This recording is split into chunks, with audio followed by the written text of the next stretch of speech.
দূর থেকে দেখলেই মনে হয় এটি একটি প্রাচীন বটবৃক্ষ।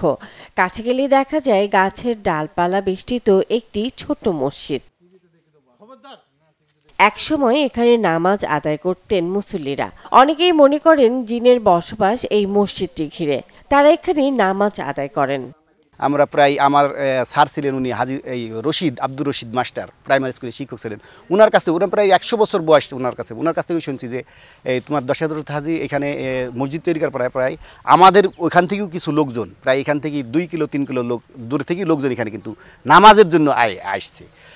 সেই ক্ষেত্রে বলা যায় যে অত্র এলাকার এটা কিন্তু সবচেয়ে প্রাচীন মসজিদ। বড় বড় জঙ্গল, ওখানে অনেক সময় অনেক আপনার হিংস্র পশু, ওইখানে পশু, তারপরে আপনার এই যে সাপ, এই জাতীয় জিনিস থাকার গল্প শোনা যায় এবং সেখান থেকে মানুষ অনেকটা বিচ্ছিন্ন হয়। এবং এই রাস্তাটা যেটা এখন দেখছেন, এটা কাঁচাকরণ, এইটা কিন্তু রাস্তায় এইখানে যেহেতু ঘাট ছিল, বিচ্ছিন্ন ছিল, এইখানে লোকজন চলাচল খুব একটা করতো না, শুধু রাস্তা কিন্তু ছিল মৌজায়।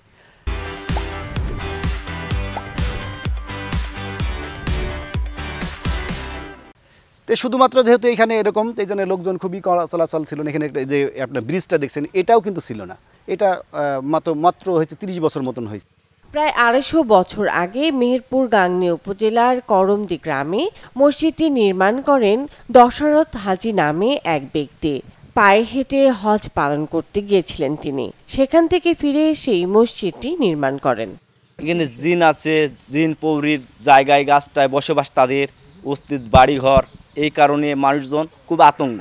তার কারণ আমরা ওখানে মানি চলি, এখানে অনেক দেশ বিদেশের লোক মানে চলে। এবার কারোর কোনো মানুষের অসুখ বিসুখ হলে এখানে দান ধিন করে।